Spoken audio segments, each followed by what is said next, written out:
Hello everyone, in this tutorial video I'd like to explain what the derivative is, as well as give the equation/literal definition for it. The derivative is most famously known as the instantaneous rate of change at a specific x point of the function of x.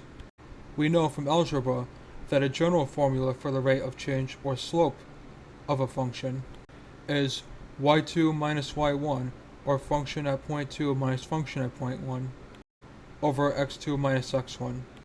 This holds true for the derivative as well, but there is a twist because the derivative is the instantaneous rate of change, or the rate of change with almost no change in x. So this means we would take the limit as x approaches a, or in other words, as the change in x approaches 0. And this is why we studied limits first, because the literal definition of the two most important types of calculus functions, the derivative and integral, involve a limit and their equations. So in order to work with the literal definition of a derivative or integral, it is important to know how to compute limits. An alternative, but equally valid, notation for a derivative is function of x plus change in x minus function of x divided by change in x as change in x approaches 0. The symbol for the derivative is most commonly f single quotation mark of x, where the single quotation mark is known as a prime, and this denotes that you are taking the derivative of the function with respect to x, i.e. that you are taking the instantaneous change of the function over the instantaneous change in x. So now that we have a formula for the derivative, and we know how to work with limits, we can use this formula to find derivatives of different functions. In particular, the function of x equals 2x squared minus 16x plus 35. We would plug in x plus change in x for this function, minus the function given, and divide everything by change in x, and then take the limit as change in x approaches 0. When we expand everything in the numerator, we see that everything without an h attached to it cancels each other out. So now we can simplify the limit by factoring out h from the numerator and denominator, and we have the limit as h approaches 0 of 4x plus 2 times h minus 16. We can plug in h equals 0 directly now, and we have 4 times x minus 16. In conclusion, by the literal definition of the derivative is 4 times x minus 16. If we are given function of x equals t over t plus 1, we would take its derivative using the literal definition, and then seeing, as it is a fraction, where the denominators are different, we would use the least common denominator, so we would multiply t plus h times t plus 1, and we would multiply negative t by t plus h plus 1, and then we would expand everything, and see that luckily for us, everything except h in the numerator cancels itself out, and see that we isolated away the 1 over h that was given by the actual definition of the derivative, in order to make the problem simpler. But we pay attention to it now because when we multiply out the fraction, the h's cancel out, and so we can evaluate h equals 0 directly, as 1 over t plus 1 times t plus 1 equals 1 over t plus 1 squared. And that is the derivative of the function in its most simplest form. A function that we will use to make a point about derivatives is that we will take the function equals absolute value of x, and we will determine the derivative at a specific point, 0 in this case.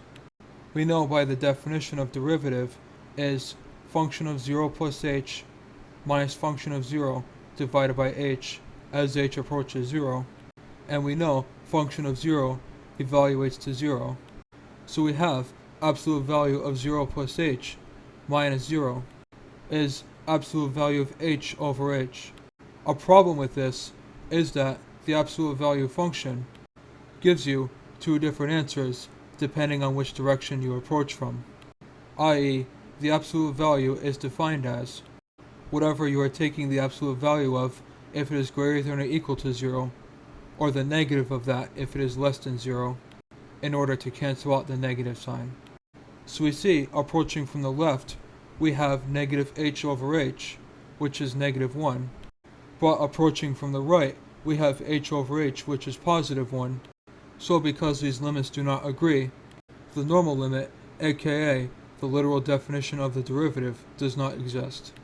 This leads us to state that a function is differentiable if its derivative exists at every point on an interval. And we can also see if the derivative exists, then the function must also be continuous, which is proven by first noticing the literal definition of the derivative, and then taking function of x minus function of a equals the derivative times x minus a. We next know, because of the product of limits, that we can break this as the limit of the derivative times the limit of x minus a. We see, for the limit as x minus a, as x approaches a, the limit will approach 0. So, because we have derived the limit of function x minus function of a, using this limit, multiplied by another limit, it follows that the limit of function of x minus function of a must also be 0. We next can notice that the limit of function of x by itself is the limit of function of x plus function of a minus function of a. We can rearrange this so that positive function of x is in the middle, and we can break up this limit as the sum of individual limits. And we saw that we proved earlier that the limit of function of x minus function of a equals 0. So we state the limit of function of x equals the limit of function of a plus 0, which simplifies to the limit of function of x is exactly equal to function of a, and we know this is a mathematical definition of a function being continuous. So our proof is complete that if a function has a derivative, it must be continuous at that point. However, even though we have just proved that a differentiable function is continuous everywhere it is differentiable, a continuous function does not guarantee differentiability. As we can see with the absolute value example, at x equals 0, the derivative did not exist, even though the function is continuous there. So this example is concrete proof that a continuous function does not guarantee differentiability. One last thing to note about derivatives is that, although the most common notation for them is f prime of x, we can also rewrite them as y prime, df over dx, dy over dx, d over dx of f of x, or d over dx of y. All of these notations mean the same exact thing mathematically, and if we want to evaluate the derivative at a specific point, we would write a vertical bar next to the derivative, and in subscript to the right of that, x equals the point we are evaluating at.